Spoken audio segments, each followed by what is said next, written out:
أعوذ بالله من الشيطان الرجيم بسم الله الرحمن الرحيم السلام عليكم ورحمة الله وبركاته الحمد لله رب العالمين والصلاة والسلام على أشرف الأنبياء والمرسلين وعلى آله وصحبه أجمعين رب اشرح لي صدري ويسر لي أمري واحلل عقدة من لساني يفقه قولي قال الله تعالى في كتابه العزيز أعوذ بالله من الشيطان الرجيم وإذ قال موسى لقومه إن الله يأمركم أن تذبحوا بقرة قالوا أتتخذنا هزوا قال أعوذ بالله أن أكون من الجاهلين صدق الله العظيم. Alhamdulillah, malam ini kita dapat teruskan kembali sesi pengajian kita berkaitan dengan salah satu monumen penting dalam Islam, kiblat pertama kita umat Islam, iaitu berkaitan dengan Masjid Al-Aqsa. Alhamdulillah, kita sama-sama teruskan mengambil cakna, mengambil tahu tentang apa yang berlaku di sana, dan dalam masa yang sama kita juga sebagai salah satu tambahan ilmu, kita pun mengenalilah bagaimana dan hal ehwal yang berkaitan dengan masjid ini. Alhamdulillah. Sebagaimana kita kalau nak menunaikan ataupun mengerjakan umrah, haji, kita kena tahu jugalah tentang perihal Masjidil Haram dan Masjidin Nabawi. Itu kita kata barulah ada feel ataupun rasanya kita mengunjungi tempat-tempat tersebut. Adapun walaupun tidak termasuklah juga sebagai salah satu ibadah ataupun manasik manasik dalam ibadah kita, seperti mana manasik haji dan umrah, Masjid Al-Aqsa tetap memainkan peranan yang pentinglah kepada kita semua, untuk kita sampai ke hari ini kita tahu tentang peranan, fungsi, kewujudan dan kepentingannya, kerana dia sangat berkaitan dengan agama Islam itu sendiri. Baik, pada malam ini saya nak buka satu topik baru. Kita dah selesai pada bulan yang lepas perbincangan berkaitan dengan peristiwa Isra' dan Mi'raj. Itu kita dah bincangkan salah satu peristiwa yang signifikan yang berlaku di Masjidil Aqsa.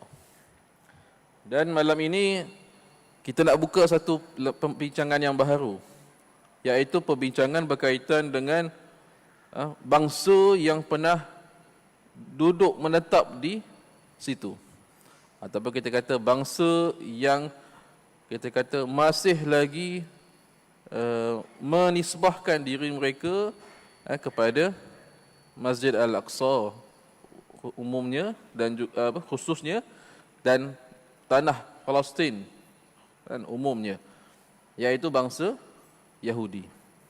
Jadi malam ni kita nak bincangkan tentang satu perkara yang kalau kita boleh, mungkin kita topik perbincangan kita berkaitan dengan ayat yang saya telah bacakan tadi, iaitu daripada surah Al-Baqarah ayat ke-67 hingga 73. Mungkin tuan-tuan, perempuan, para jemaah sekalian, kalau anda kata nak buka juga halaman tersebut, bolehlah cari mushaf. Kita buka sama-sama pada ayat yang ke-67 dan 73 surah Al-Baqarah.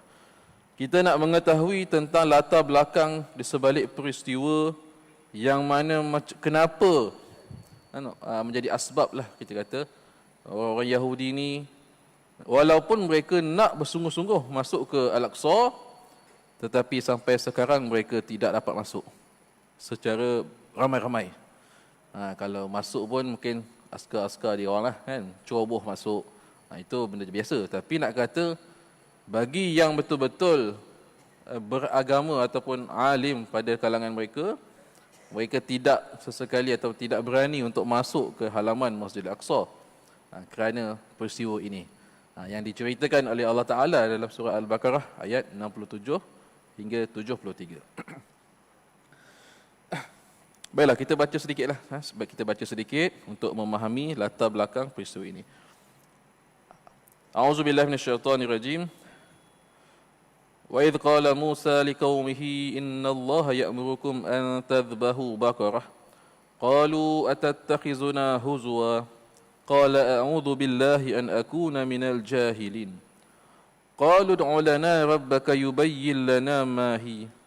قال إنه يقول إنها بكرة لا فارض ولا بكر عوان بين ذلك فافعلوا ما تؤمرون قالوا ادع لنا ربك يبين لنا ما لونها قال إنه يقول إنها بكرة صفراء فاقع لونها تسر الناظرين قالوا ادع لنا ربك يبين لنا ما هي إن البقرة تشابه علينا وإنا إن شاء الله لمهتدون قال إنه يقول إنها بقرة لا ذلول تثير الأرض ولا تسقي الحرث مسلمة لا شية فيها قالوا الآن جئت بالحق فذبحوها وما كادوا يفعلون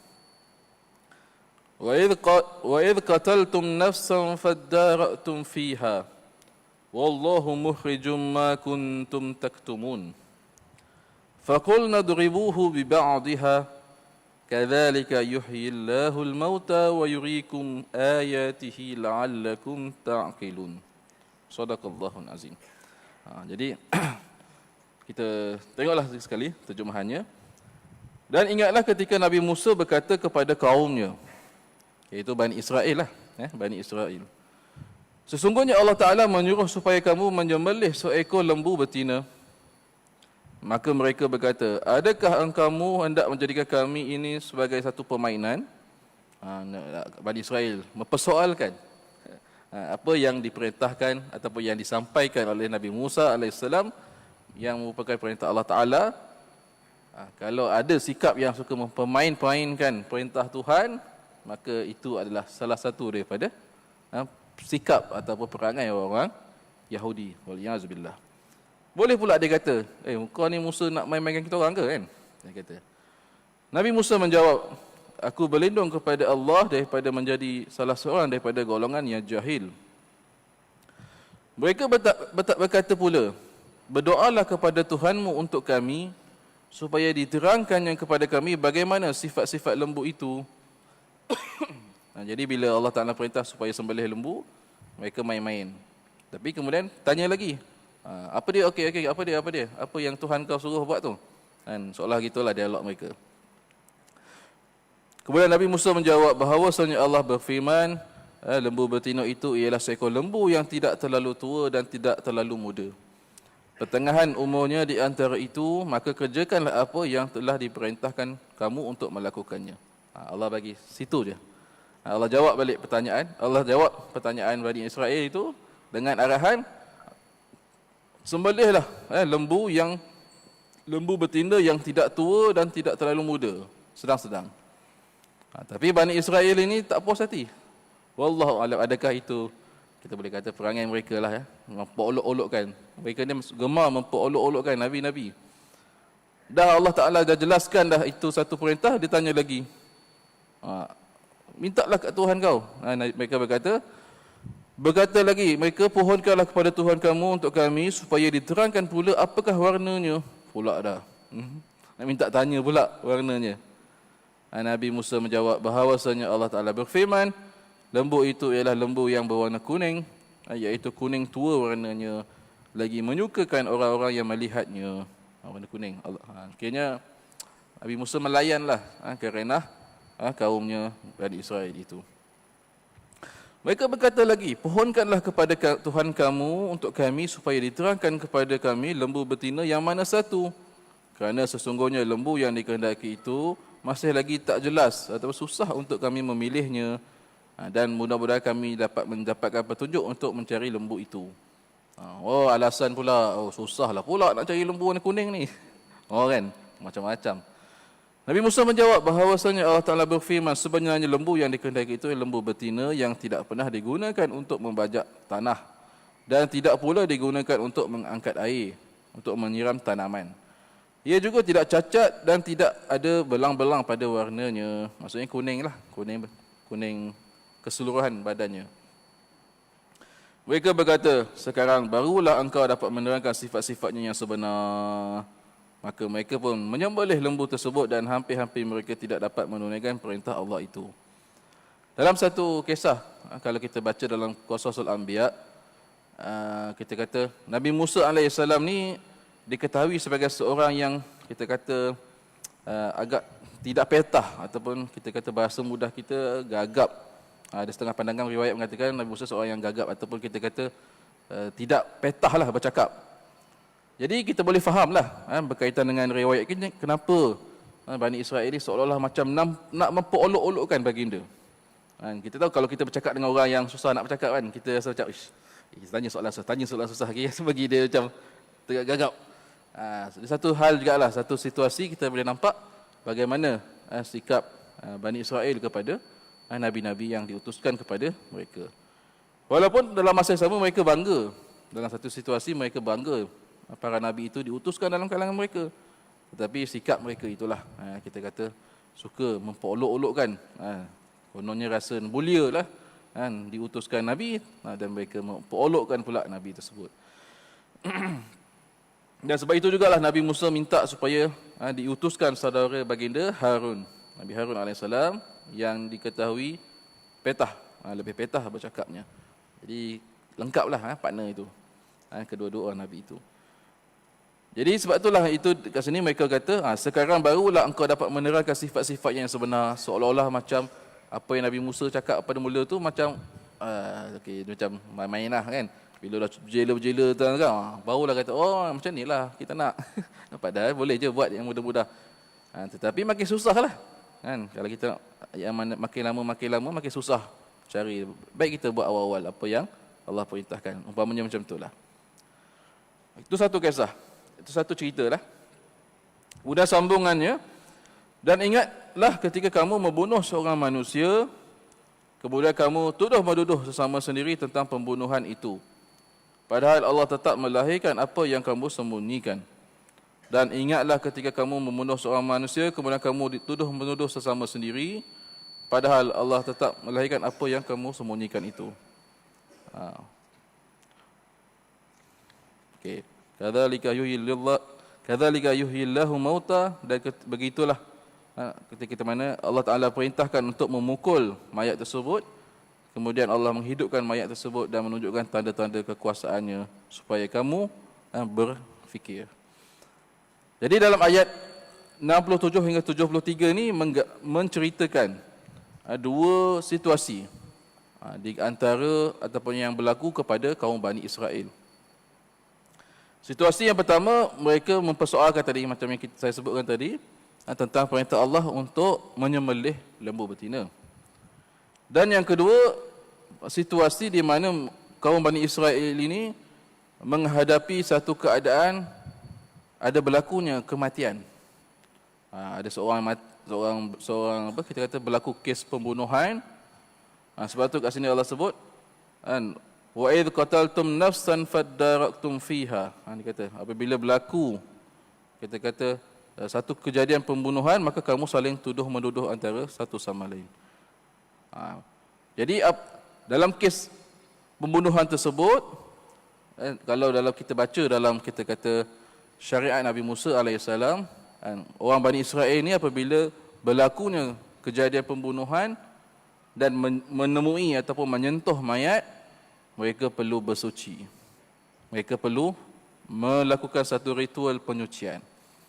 Jadi itulah dia sebenarnya yang nak diceritakan di dalam ayat ini berkaitan dengan keadaan kaum Bani Israel yang tidak dapat suci lagi, kerana sampai ke hari ini mereka tak dapat nak mencari lembu betina yang Allah Ta'ala perintahkan itu. Kan? Jadi kat situ dalam ayat Al-Quran ini Allah terangkan apa ciri-ciri dia itu.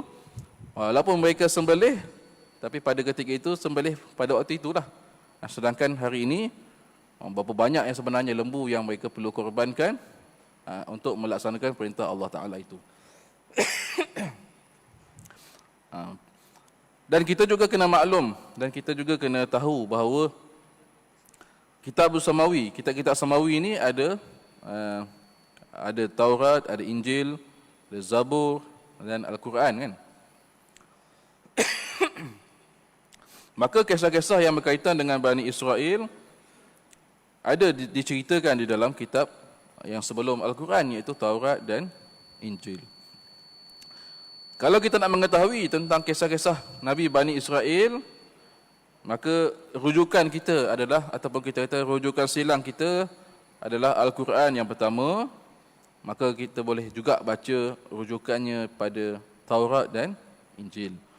Pada hari ini kita sebut sebagai Old Testament dan New Testament.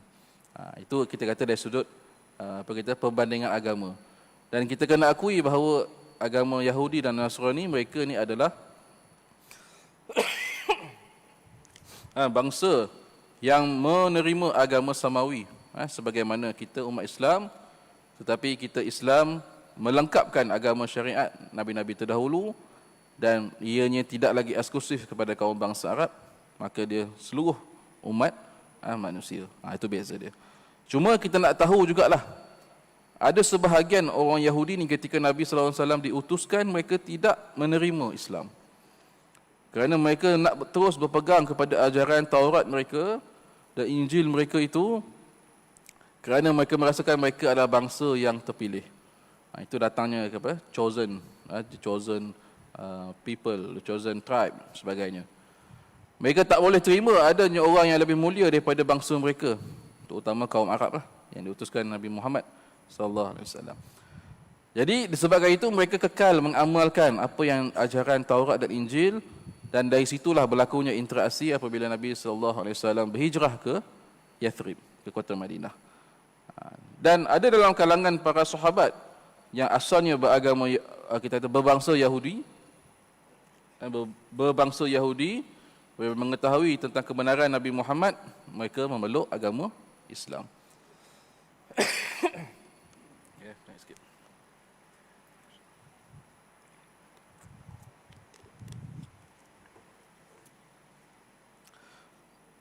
Jadi itu dah kita kata antara bukti bahawa sebenarnya kalau kita nak lebih memahami, ada beberapa kisah-kisah yang Allah ceritakan kepada kita dalam Al-Quran, terutama berkaitan dengan kaum Bani Israel, kita boleh dibolehkan untuk membaca ataupun merujuk silang kisah-kisah yang diriwayatkan di dalam kitab-kitab seperti Taurat dan Injil. Okey, kalau kita tengok sini. Okey. Baik.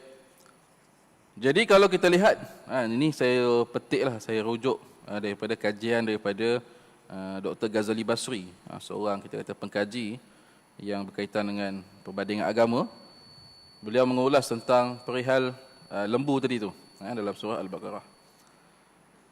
Penurunan ayat ke-67 hingga 73 surah Al-Baqarah ada hubungannya dengan peristiwa perintah Allah kepada Bani Israel supaya menyembelih seekor lembu bagi menyelesaikan pertelingkahan dan tuduh-menuduh sesama mereka mengenai satu tragedi pembunuhan.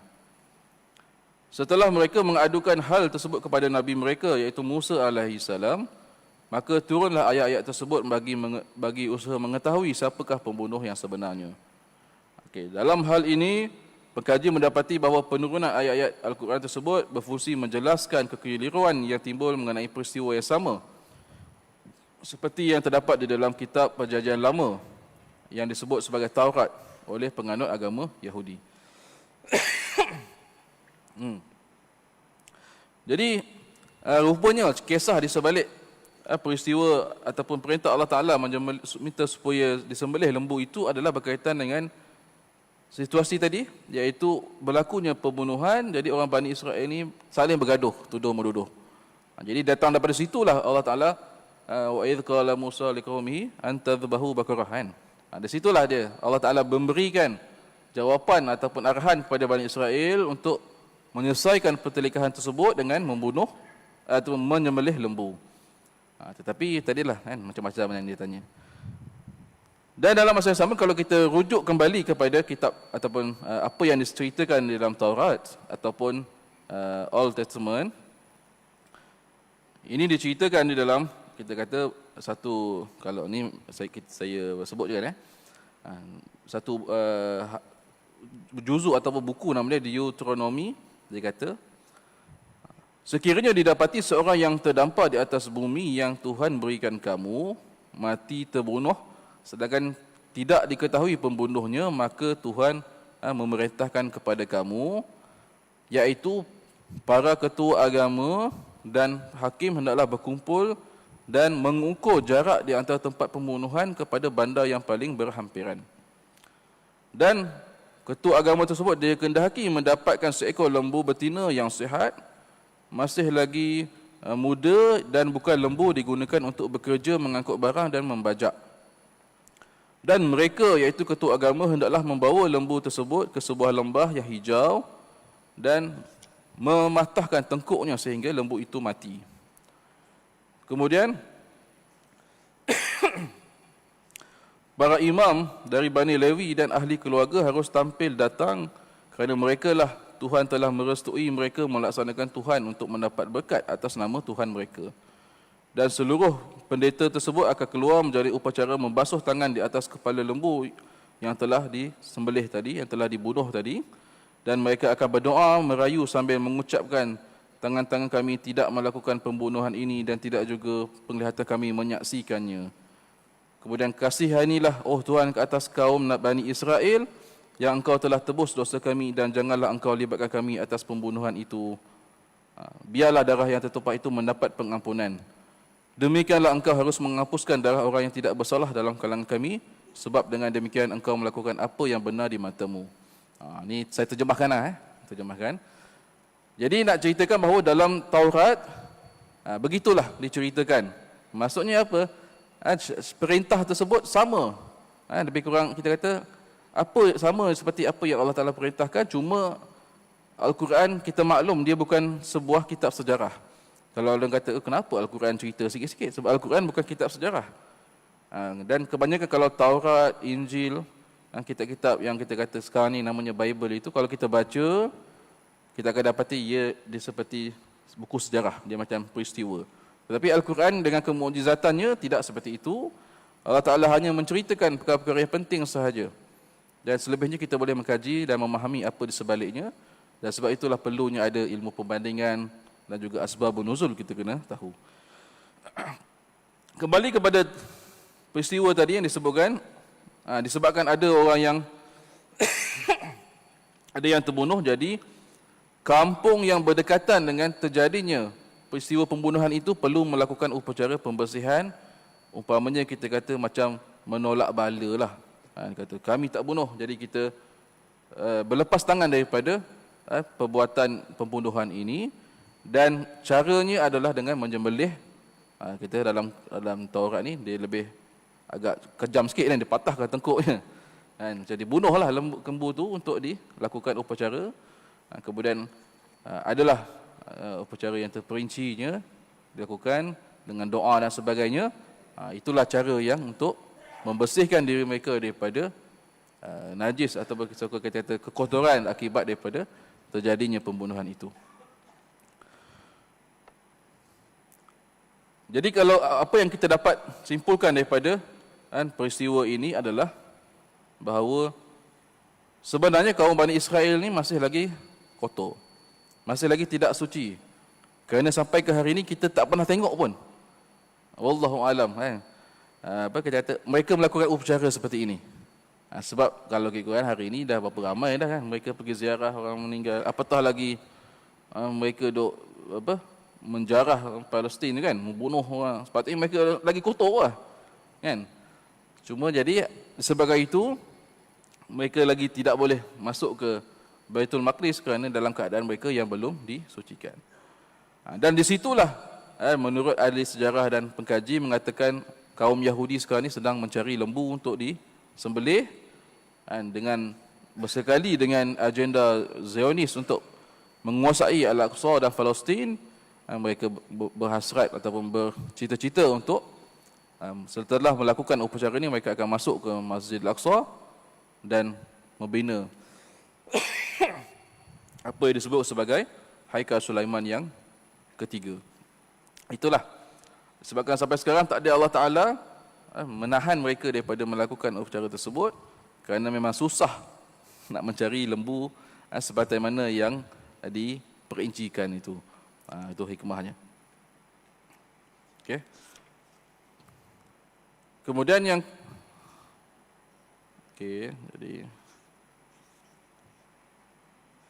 jadi disebabkan itulah kita kata berlakunya kita kata mereka telah merancang pelbagai usaha, walaupun mereka tak dapat masuk, mereka sedang berusaha untuk membina ataupun menceroboh kawasan Masjid Al-Aqsa itu. Dalam masa yang sama, mereka sedang menunggu untuk melakukan upacara tersebut.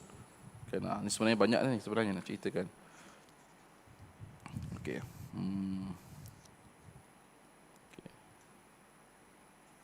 Okey. Dan sekarang ini kalau kita baca perkembangan terkini yang berada di Palestin ataupun kita kata di Israel sekarang ni, kaum-kaum Yahudi Zionis ni sedang merancang untuk melakukan upacara tersebut dengan cara menubuhkan satu institut namanya Temple Institute. Temple Institute ni macam seolah-olah macam Kementerian Agama mereka lah, untuk selesaikan isu yang tak selesai tu, pembersihan itu. Jadi ditubuhkanlah Temple Institute. Tujuannya adalah untuk merealisasikan hasrat untuk membina semula Haikal Sulaiman yang pada hemat mereka sudah sampai waktunya ketika ini seperti mana yang dijanjikan oleh kitab mereka. Dipercaya akan turun Al-Masih, iaitu seorang tokoh dari zuriat Nabi Yaqub menyerupai Nabi Daud di akhir zaman, iaitu pada masa kini seperti yang disebut dalam kitab Perjanjian Lama mereka. Ini kita kena hati-hatilah. Kita kena perhati. Kadang-kadang memang betul. Kalau kita baca, kita tengok di media sosial, di media-media massa dan sebagainya, ada yang sebut sebagai konspirasi kan, teori konspirasi. Walaupun dia adalah satu teori konspirasi, tetapi hakikatnya mereka telah buat bekerja. Mereka telah bekerja ke arah itu. Dan kalau kita Google pun, Temple Institute ni sudah ada dan mereka dah bersedia dah untuk melakukan upacara tersebut. Dah dilatih dah orang agamanya untuk melakukan upacara tersebut dan nak membina kembali Solomon Temple itu. Dan kalau kita perhatikan juga, tapak kepada binaan Masjid Al-Aqsa itu, kalau di barat mereka tak sebut Al-Aqsa Mosque, mereka sebut Temple Mount. Temple Mount. Temple Mount itu adalah nama lain bagi Masjid Al-Aqsa, dan kerana melihat kepada kawasan itu adalah bekas tapak temple yang telah dirobohkan, dan kemudian datang Islam membina Masjid Al-Aqsa di atas itu. Kan? Seperti yang disebut sebelum ini, pada umumnya semua umat Yahudi yang ada sekarang berada dalam keadaan tidak bersih ataupun bernajis lah. Yang disebut sebagai ceremonial impurity, yang memerlukan upacara penyucian rasmi yang bakal dikendalikan oleh upacara para pendeta mereka dengan menyembelih lembu betina di pekarangan Masjid Al-Aqsa. Oleh kerana jumlah jamaahnya ramai, dijangkakan akan dihadiri oleh ratusan ribu yang akan datang berhimpun, sudah tentulah memerlukan jumlah lembu yang banyak. Kan? Ini adalah wallahualam, kita tak boleh nak bayangkanlah. Kalau kata kalau mereka itu berjaya mendapatkan lembu yang banyak itu, kita boleh gambarkanlah macam mana dihimpunkan lembu-lembu itu dan disembelih untuk mereka menyucikan diri mereka daripada najis tersebut. Kadang-kadang kita pelik jugalah. Kita pelik juga. Satu sisi, orang Yahudi ni ekstrim dalam bab agama. Ekstrim kenapa? Munculnya ultra Judaism. Mereka ni terlampau taksub kan. Dengan agama Yahudi, Judaism mereka ni, mereka terlampau sangat taksub. Walaupun dia tahu kebenaran Islam. Dan satu sisi yang lain, mereka ni tidak berpegang ataupun meninggalkan agama Yahudi itu, Judaism itu, tapi mereka ni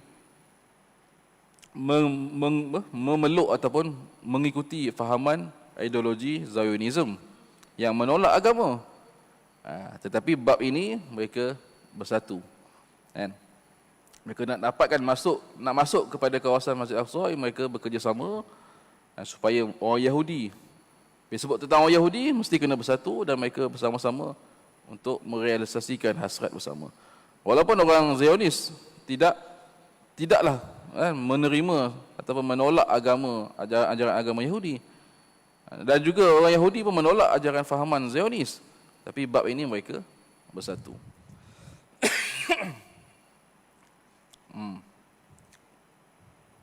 Sekiranya upacara tersebut benar-benar berlaku, maka yang menjadi kesannya adalah Masjid Al-Aqsa dan Qubatus Sahra. Waliyahzubillah. Kita doakanlah sama-sama. Itu kena penting lah. Jadi umat Islam kena sedarlah. Umat Islam kita semua kena faham kenapa sampai sekarang orang asyik bincang pasal Palestin, Masjid Al-Aqsa, Palestin, Masjid Al-Aqsa. Kalau kita tak tahu, kita akan tak tahu apa benda yang berlaku tu.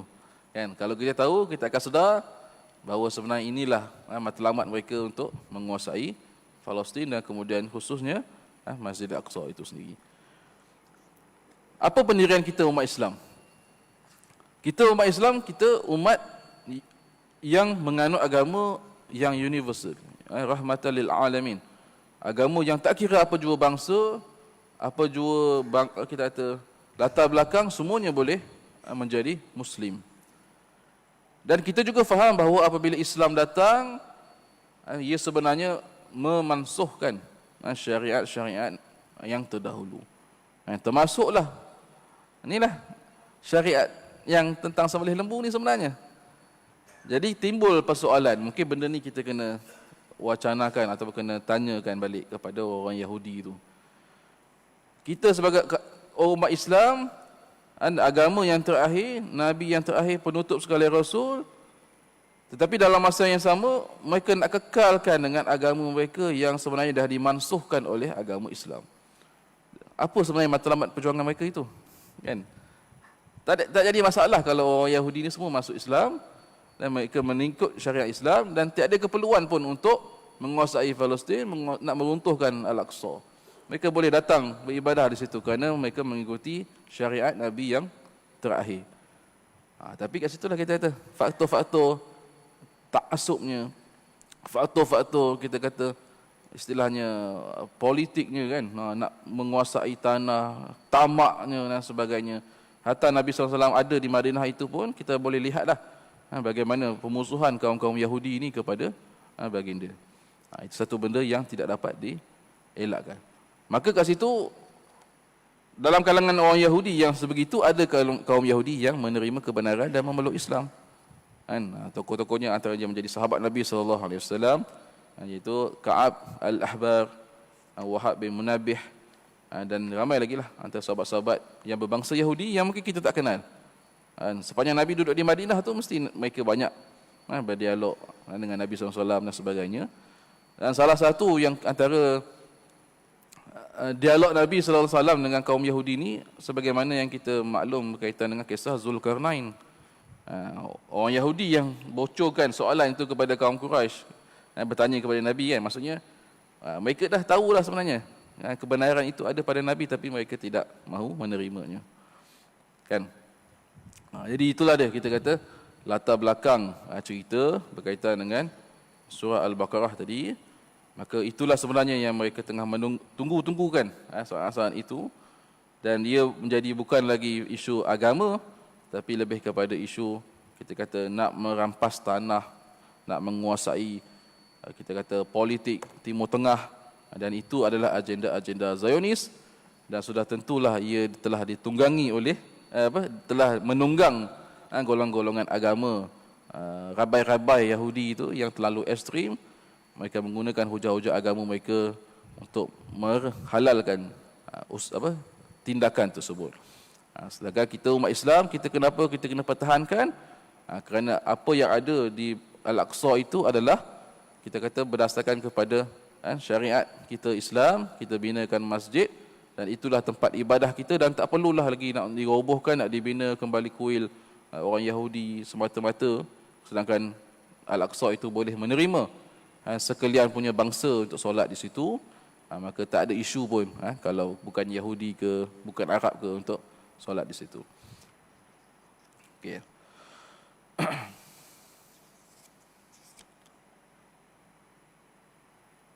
Kemudian kalau kita lihat berkaitan dengan apa yang dijelaskan oleh Al-Quran mengenai Solomon Temple ataupun Haikal Sulaiman yang hendak dibina oleh kaum Yahudi ini. Menerusi kerasulan Nabi Muhammad SAW sebagai rasul terakhir, iaitu Nabi akhir zaman, maka sempurnalah konsep tauhid yang mengimani keesaan Allah Ta'ala sejak Nabi Adam sehingga ke Nabi Muhammad. Demikianlah juga yang Allah Ta'ala turunkan kepada para rasul daripada kaum Bani Israel, khususnya Yaqub, Daud, Sulaiman alaihissalam, seperti yang dijelaskan oleh Al-Quran menerusi surah Al-Baqarah ayat ke-136. A'udzubillahi minasyaitonirrajim. Qulu amanna billahi wa ma unzila ilaina wa ma unzila ila Ibrahim wa Ismail wa Ishaq wa Yaqub wal asbat wa ma utiya Musa wa Isa wa ma utiya an-nabiyyuna min rabbihim la nufarriqu baina ahadin minhum wa nahnu lahu muslimun. Katakanlah wahai orang yang beriman, kami beriman kepada Allah dan kepada nabi yang diturunkan kepada kami, dan kepada Nabi Ibrahim, Nabi Ismail, Nabi Yaqub serta anak-anaknya, dan juga apa yang diberikan kepada Nabi Musa, iaitu Taurat, dan Nabi Isa, Injil, dan apa yang diberikan kepada nabi-nabi dari Tuhan mereka. Kami tidak membezakan antara seorang daripada mereka sebagaimana yang kamu lakukan, iaitu Yahudi dan Nasrani membeza-bezakan antara nabi. Dan kami semua adalah kaum muslimin yang taat kepada Allah semata-mata. Itu dia. Kita, pendirian kita umat Islam, ya, kita beriman dengan semua nabi-nabi yang Allah Ta'ala sebutkan yang wajib kita imani. Tak kiralah daripada Bani Israel ke, Bani Arab ke dan sebagainya, kita tetap imani. Kemudian berkenaan Nabi Daud alaihissalam dan anaknya Nabi Sulaiman yang menjadi kebanggaan kaum Yahudi kerana dibinanya Haikal Sulaiman.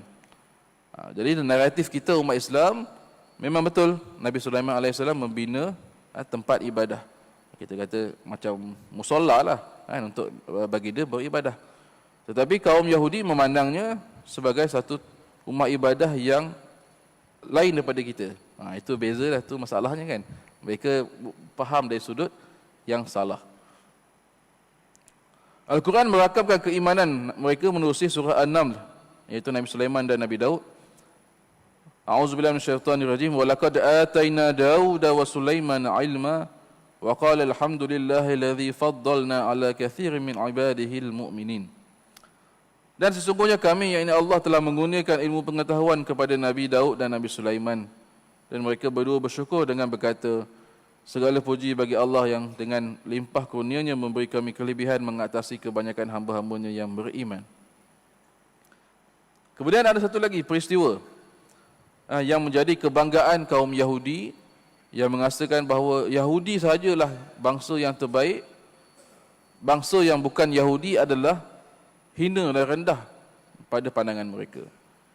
Walhal kisah berkaitan Nabi Sulaiman itu, berkaitan Nabi Sulaiman dan Balqis memang ada disebut di dalam Al-Quran. Dan kalau kita baca sejarah Balqis itu, Balqis itu adalah daripada kaum Arab. Dia adalah bangsa Arab. Kalau fikir logik lah, kalau Nabi Sulaiman AS ni seorang yang terlampau ekstrim macam mana Yahudi sekarang ni, macam mana Nabi yang mereka sanjung itu berbuat baik ataupun melayani bangsa yang bukan Yahudi, rajanya, pemerintahnya dan bangsa-bangsanya itu, sebagaimana Nabi Sulaiman melayan Balqis, tidak menyerang kerajaan Balqis. Tidak seperti hari ini orang Yahudi memusnahkan pendapatan di Palestin, membunuh dan sebagainya. Itu kita boleh dah lawan balik lah kan, kalau betul mereka betul-betul nak mengangkat atau menyanjung Nabi Sulaiman alaihissalam. Antaranya firman Allah Ta'ala, a'udzubillahi minasyaitonirrajim, qila laha dkhuli as-sarh falamma ra'athu hasibtahu lujjatun wa kashafat an saqaiha qala innahu sarhun mumarradun min qawarir qalat rabbi inni zalamtu nafsi wa aslamtu ma'a Sulaiman lillahi rabbil alamin. Ini kisah Nabi Sulaiman dan Balqis ketika mana Nabi Sulaiman memerintahkan supaya didatangkan istana Balqis itu sampai ke kerajaan baginda, iaitu di Baitul Maqdis. Sedangkan Balqis itu kerajaannya di Yaman. Kan, Yaman orang Arab. Setelah tiba Ratu Balqis kepada Nabi Sulaiman, dikatakan kepadanya dipersilakan masuk kepada istana ini. Maka ketika itu dia melihatnya, disangkanya halaman istana itu adalah sebuah kolam air. Serta dia pun menyisihkan kainnya dari dua betisnya. Nabi Sulaiman berkata, sebenarnya ini adalah sebuah istana yang diperbuat daripada kaca. Mendengar yang demikian itu, Balqis pun berdoa, wahai Tuhanku, sesungguhnya aku telah menganiaya diriku sendiri, dan sekarang aku berserah diri dan memeluk Islam bersama Nabi Sulaiman kepada Allah Ta'ala sebagai Tuhan sekalian alam. Jadi itulah dia. Nak katakan bahawa daripada ayat ini jelas menunjukkan bahawa Nabi Sulaiman menerima kedatangan Ratu Balqis dari negeri Yaman, dan beliau adalah berbangsa Arab. Kan? Sebelum itu Ratu Balqis beragama pagan. Pagan ni menyembah berhala, menyembah alam. Waktu itu dalam Al-Quran disebut sebagai menyembah matahari. Kemudian Balqis akur melihat kekuasaan, tanda-tanda kekuasaan Allah Ta'ala, kehebatan Nabi Sulaiman AS, dan beliau memeluk agama Islam. Kita kata, berimanlah kepada Allah dan Nabi Sulaiman. Itulah antara dia kisah-kisah yang ada diceritakan berkaitan dengan Nabi-Nabi Bani Israel. Kita sambung sikit lagi.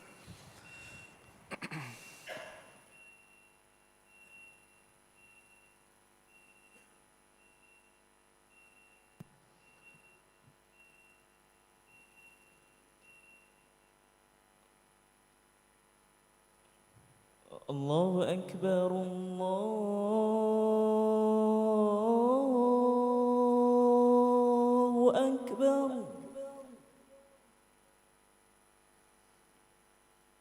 Allahu Akbar,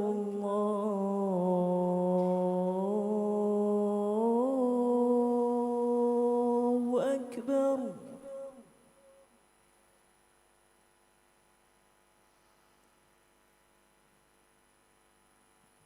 أشهد أن لا إله إلا الله.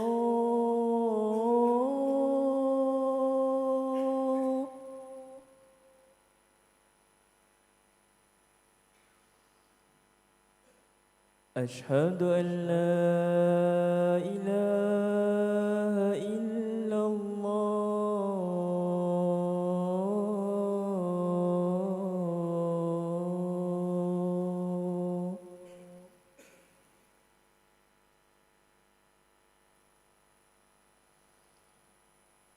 أشهد أن محمد رسول الله.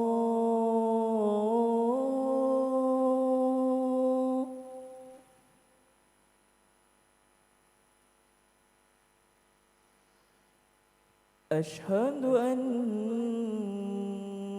محمد رسول الله.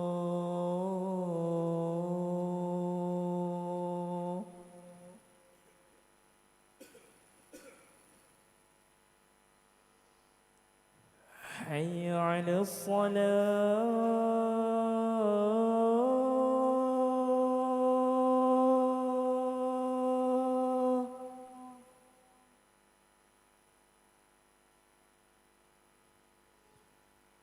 حي على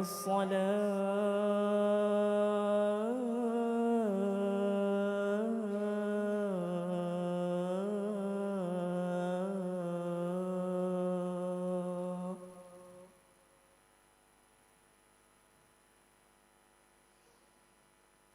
حي على الفلاح.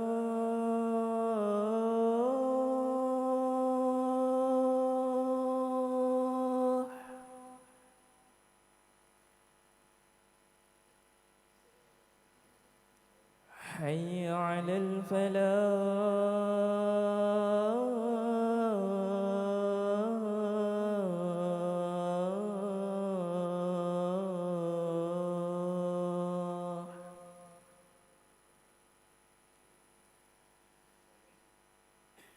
الله أكبر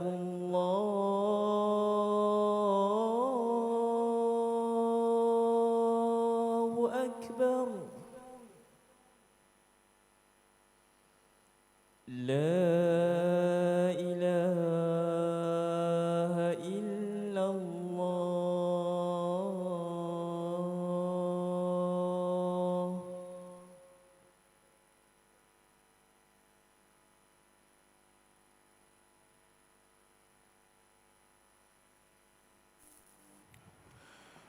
Baik, sebagai penutup kepada perbincangan kita pada malam ini, kita minta maaf sebab kita agak kritikal sedikit pada malam ini.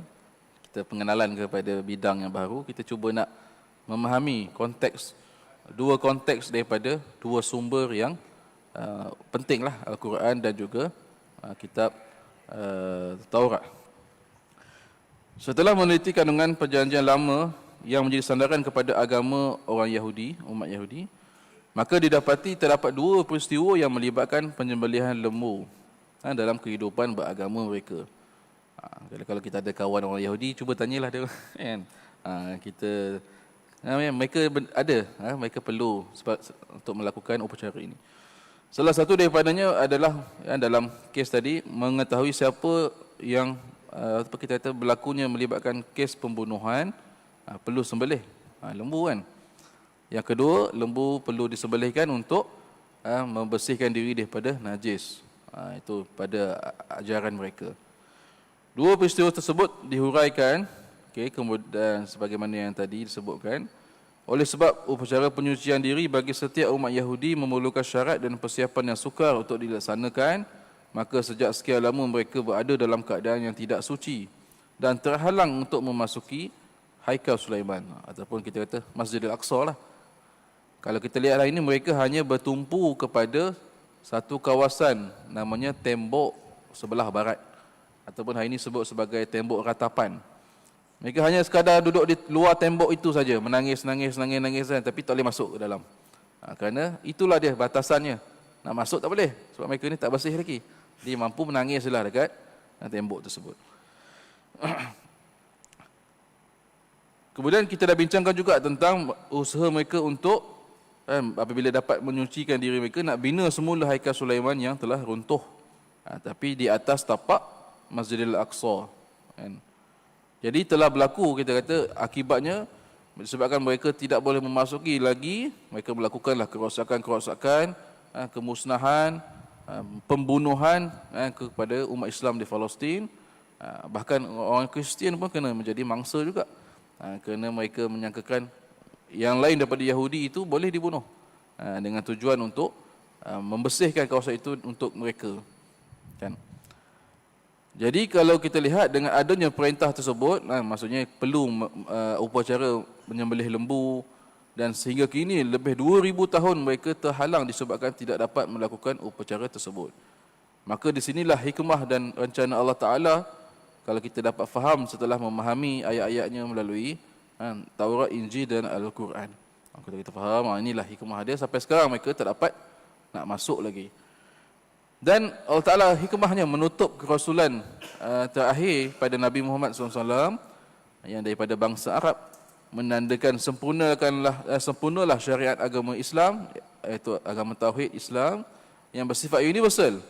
Maksudnya memecahkan, kita kata, tembok-tembok ataupun exclusivity saya sebut, yang hanya kepada orang Yahudi. Maka Islam datang universal kan, sesiapa saja boleh menjadi Islam. Maka dengan agama Yahudi, dengan kefahaman Yahudi yang ada itu pun terbatal, jadi termansuhlah. Dengan sendirinya sebarang anggapan atau kepercayaan atau fahaman agama berdasarkan kaum atau ras yang tersendirinya terbatal. Maksudnya tak ada lagi lah khusus untuk kaum Yahudi. Kalau sebelum kerasulan Muhammad SAW, pengutusan para rasul adalah kepada sebuah kaum tertentu, seperti kaum seperti Nabi Saleh bagi kaum Thamud, Nabi Hud bagi kaum Ad, Nabi Musa, Daud, Sulaiman dan Isa kepada Bani Israel. Maka syariat yang dibawa hanya terpakai kepada mereka, kaum mereka pada ketika kerasulan rasul masing-masing.